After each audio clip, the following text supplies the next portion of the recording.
Hey everyone, welcome across the ditch and sea. My name is Laura and I'm so glad you're here today. I have my handy dandy clippers ready and I'm going to take you along for a lovely summertime harvest. But first I wanted to show you something super duper exciting. I'm so excited I can't even talk. Look at my okra.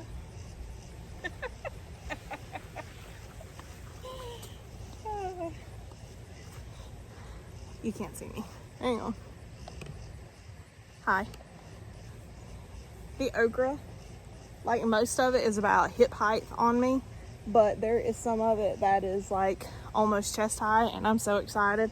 A tomato's falling down. So I harvested our first okra the other day. I got 2 of them and I ate one as soon as I harvested it because I love fresh okra, especially the young tender ones. And I just can't contain myself because I love okra. Like okra and radish straight from the garden are my 2 favorite things. So I'm excited. Lord, I don't know where I'm at. I'm so excited I can't talk. I'm so excited that we're finally starting to get harvesting, or I'm so excited that we finally get to harvest okra, and this is going to become like a full-time chore for me. When okra starts producing, it produces a ton of food really fast. You have to harvest your okra every day, sometimes twice a day. So I want to show you what to look for so you know when to harvest your okra. And the biggest reason I want to show you that is because I gave a friend some okra seeds several weeks ago. She has never grown okra before. They are from more north than where I am. And so she was asking all these questions about when to grow okra, or not when to grow, but when to harvest okra and all that good stuff. So I want to show that in the hopes that she will watch this as well. But hopefully this will be a benefit to all of you as well. And if you've never grown okra, give it a try. It is literally one of the most hands-off plants that you can grow, aside to when it comes time to harvest. And then it's a full-time job because you got to harvest it every single day. And one thing I have learned in recent years is apparently okra is a more southern thing. I should have known that, but I didn't. A lot of people in your more northern states have either never heard of okra, or they've heard of it but they've never grown it or tried it. And one of the reasons is because okra loves hot weather. So that's why okra grows so well in the south, and I have a ton of it. So I am glad that we have okra this year because I had to plant it 3 times. My first 2 batches of seed, my first batch didn't really germinate except for like maybe 5 plants. My second round of planting germinated like another handful of plants, and then the ones that were germinated, we had a rabbit get in here and start munching on things. And so our 3rd round finally germinated, and now we have all this abundantness behind us. So I'm gonna quit rambling. I'm gonna take you over here to show you how to know when to harvest okra and how to harvest okra. I'm gonna stand next to my beautiful sunflowers to give you a little fun fact about me. I don't know if it's allergic is the right word to use here, but my skin is sensitive to okra leaves. So I'm not allergic to the okra itself, but there's something about the okra leaves. I don't know if it's the little spikes, or sometimes you get like a little sappiness on your hands whenever you are harvesting okra, and I am sensitive to it. So I get like a contact dermatitis every time I harvest okra. The gnats are driving me nuts. That's why I keep like fidgeting around so much. But I get like a contact dermatitis every time I harvest okra in the summer. So I need to find me some of those. I call them princess gloves, but if you grew up watching Disney movies, you know what I'm talking about, the gloves that like go up to your elbows. That way I can keep my hands and my arms covered when harvesting okra during the summer. No other plant bothers me that way. It's just okra. And I've talked to a lot of people about it and they don't have issues with it. I've only met one other person who does. So who knows? I don't really have the most sensitive skin in the world. It can be moody at times, but something about the leaves of the okra caused me to break out a little bit. So it'll be interesting to see because I've been all up in this okra today. So maybe my body miraculously since last year decided not to be irritated by it. Who knows? All right, pretty sunflower. All right, let's go harvest. So I have 1, 2, 3, 4 rows of okra. I tend to crowd mine when I plant them. Once again, I say this a lot when I talk about crowding my plants. If it's your first year or two gardening, don't crowd your plants. Plant the way that spacing requirements say until you learn your soil, learn how it performs, and you also know how like healthy your soil is. That way you can start experimenting with crowding, because sometimes when you crowd, you get smaller plants or they don't produce as much. But these okra do really well the way I have them out here this year. So I did you guys a disservice. I did not get out here early enough to actually catch the blossom in bloom. So okra is related to the hibiscus plant, and so if you've ever seen it blossom, the flower blossom looks like a hibiscus flower. If you wait and hang out, which I hope you do, and watch to the end of this video, the little slide that I have going across there, the photo that says, you know, thanks for watching, please subscribe. That beautiful yellow flower is actually an okra flower. I think okra flowers are some of the best flowers. But they open up in the morning, they bloom really big and beautiful in the morning, and then in the afternoon, when it starts getting real hot outside, they close up. And then this blossom will fall off, and then your okra pod will emerge from there. So if you want to see your okra bloom, check it first thing in the morning. So these plants started to bloom when they were, let's see, they're about knee high, this one is, and it's starting to set its first blooms. So that's pretty average for okra, but it'll start setting its first blooms. So you'll see this little cluster start forming, and then in a few days you'll actually see your okra blossom. And when it blossoms like this, you better keep a pretty regular check on it, because within a couple days it's going to be ready to harvest. These things grow so fast. So this was actually an okra blossom two or 3 days ago. I can't remember. It hadn't been long, but you see the okra pod growing. So how do you know when to harvest your okra? You don't want to let your okra get big. If you let your okra get too big, it'll get hard, it'll get really fibrous, and it will not be good to eat. It will not be pleasant. So you can harvest them. Trying to get you close. You can harvest them when they get this big. So that's about a half a finger length long. That's a really young, tender okra. That'll be really good. It's really soft. I like to harvest them. Try to move around here. I like to harvest them when they get about the full length of a finger, if not longer. And what I do is I give them a little squeeze. I don't know if you can see the give in it. It's still tender. So to harvest them, I just cut it off at the stem. I have a pair of shears that are sharp, and I'm gonna try to do this one-handed the best I can. It'll probably drop to the ground, which it won't. That's fine. But I just come to the base of the stem here, and I just cut it. Oh, good. It didn't fall all the way down. Well, and then I knock it down. All right, let's go to the other side so I can grab it. So, knock the dirt off of it, switch hands here. So, this is a little bit longer than the length of my finger, but it's still tender. I would not let it get much bigger than this, because then it's going to start getting hard. So length of your finger, a little bit longer, and as long as it has a little bit of give, see that? A little bit of give when you squeeze it, you know that's going to be good to eat. You can still harvest it when it's this little. That's perfectly fine. But I let mine get a little bit bigger so I get a little bit more bang for my buck. But I don't let them get much bigger than that, because when they get bigger than this, a lot of times they start getting hard. So I'm going to give you an example of one that's too big. Let's see, where were you?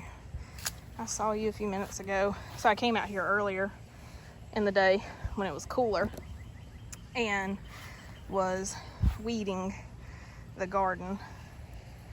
just saw you a few minutes ago. Okay, well, here's some.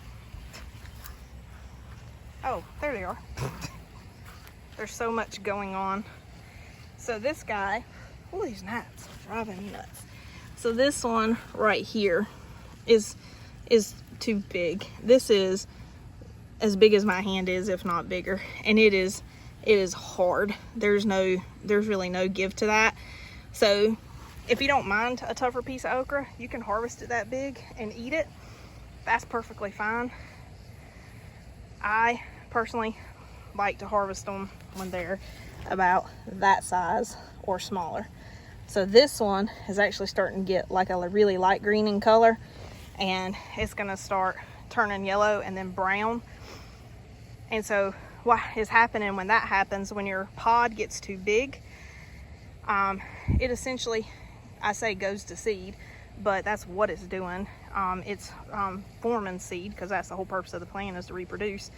And those pods will start discoloring, get like a yellowish color, and then get like a tannish brown color, and they'll get really hard.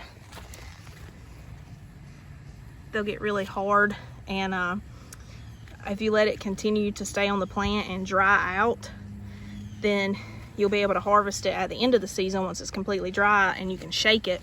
It sounds like the old like rice field sticks from when you were a kid. You can shake it, and that way you know the seeds are ready to be harvested out of it. But I typically don't let mine go that big unless one gets away from me, and then I leave it on the plant. That way I have seed for okra next year. But looking through here, I have more little okra to harvest. Saw a blossom a while ago. So this one was opened up this morning. This one was open this morning. So all these little blossoms are telling me I'm gonna have more okra within the next couple of days. So I am not complaining. I absolutely love okra. Gnats. Ugh, they drive me nuts. So I had to come over here to the shade because my phone started giving me warnings that it was getting too hot, so I had to let it cool off a little bit. But so I'm sitting in the shade with the garden in the background, give you a little bit of a backdrop so you don't have to look at me the whole time. But anywho, so it is 95 degrees outside right now, and the humidity is like 1,000,000%. So I think the heat index for today was supposed to be 107 or 110. I'm sorry, y'all. These gnats are driving me nuts. But I want to come over here and talk a little bit about okra and different ways to cook it and prepare it. So some people are not a fan of okra because I forget the name of it, but the inside of okra can be like a little gooey. Has like a little bit of a slime to it on the inside, but it don't bother me. Some people it bothers, some people it doesn't. It's like a textural thing. The texture of things bother some people and some people it don't. So it don't bother me. So some people like to eat okra raw. They like to cut it up, put it on a salad, or if they're out in the garden harvesting, they like to eat it raw that way too.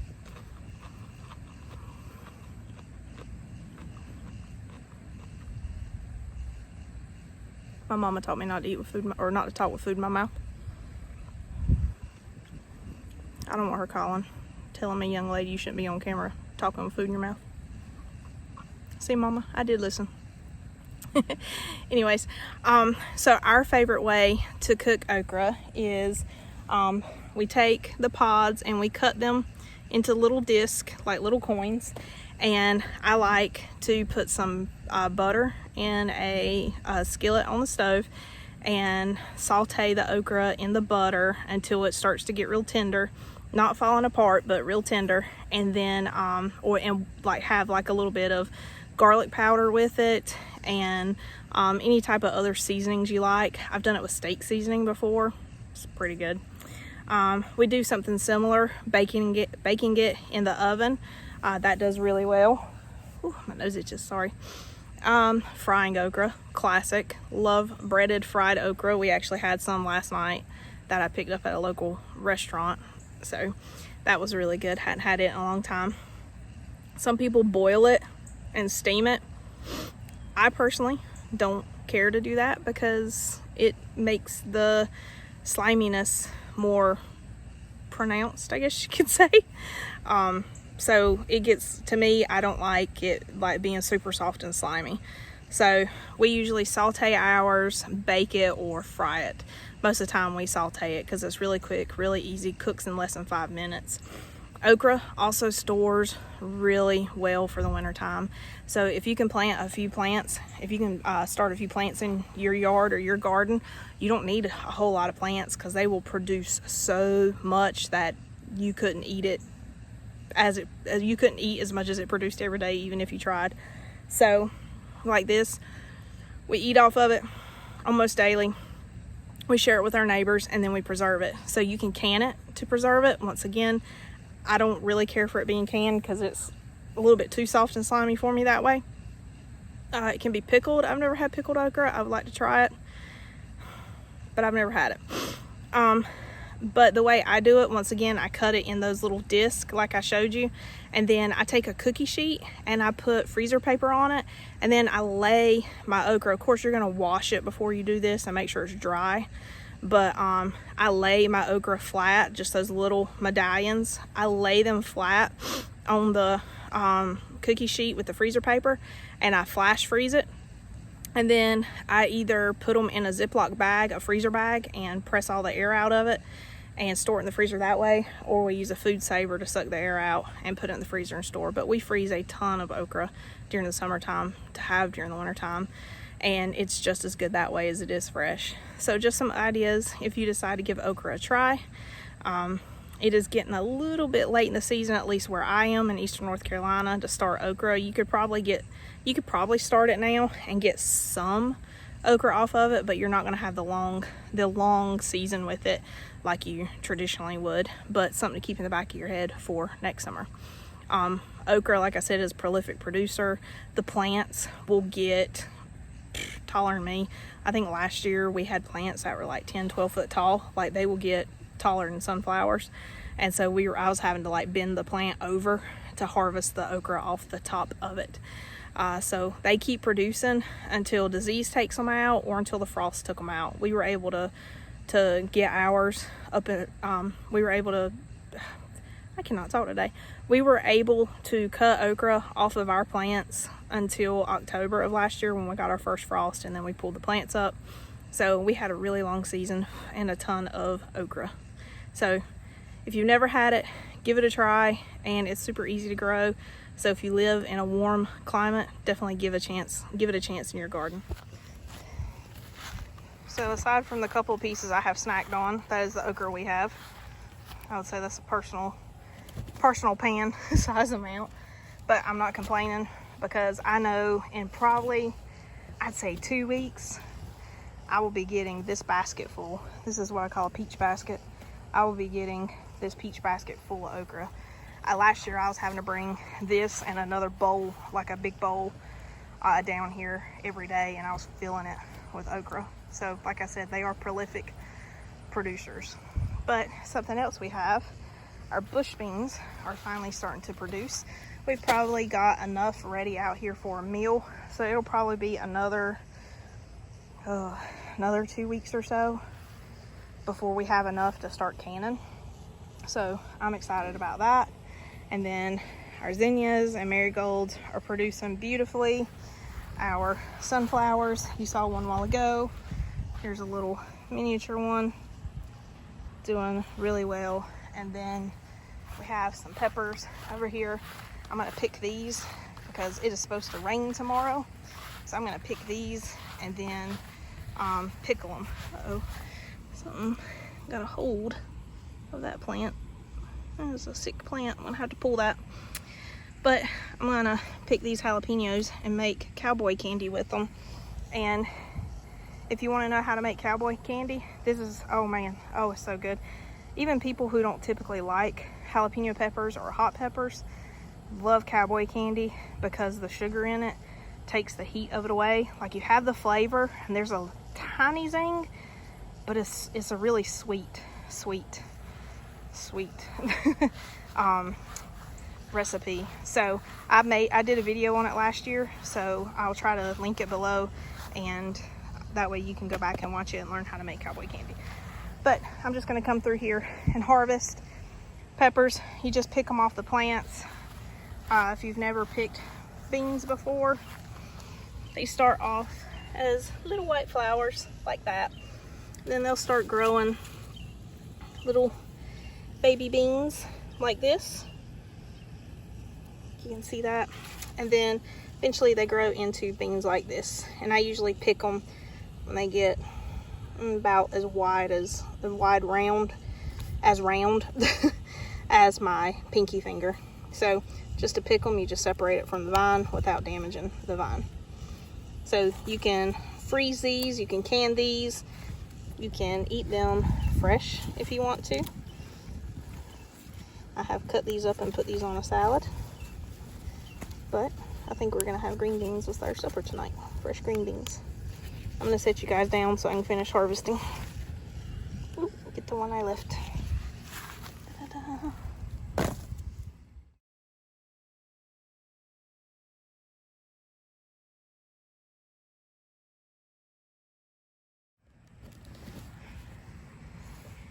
Yeah, probably enough beans for 2 meals actually. Had more beans out here than I thought we did. I'm not complaining. I'm gonna come over here and get these peppers picked and we will be done in this garden. I think I am gonna harvest some flowers though. I think that would be pretty.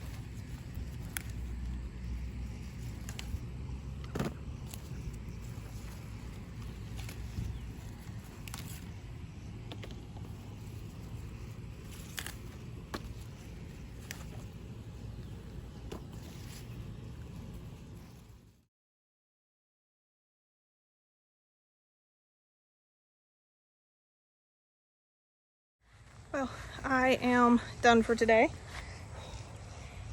I don't know how well you can see that because I can't see the screen. So I'm done at least harvesting the big garden. Now that the okra's starting to come off, I'll have to go out there daily and harvest. I'm not complaining. I enjoy it. I especially love okra. So I'm gonna go to the garden behind our house and start harvesting there, and I'll show you what I get when I get done. I love walking up the hill. It's our garden in the backyard. It's so pretty.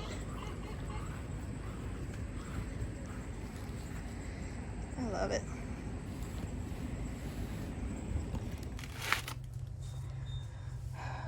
Alrighty, well, I have finished harvesting for the day. You saw the green beans and the okra. They are now buried underneath the cucumbers and the tomatoes. Lots of peppers of different kinds. Calendula flowers, I'm going to dehydrate those.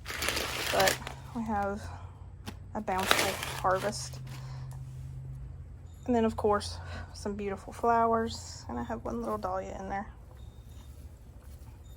A couple of sunflowers that are just starting to peep open here. There we go. But that is today's harvest. Well, I hope you learned a little something about okra today. And I hope if you don't grow okra and you live in a region where you can, I hope you will give growing okra a try. If you like what you saw today, please hit that subscribe button and come back to see me again. I hope you have a blessed day. We'll see you again soon.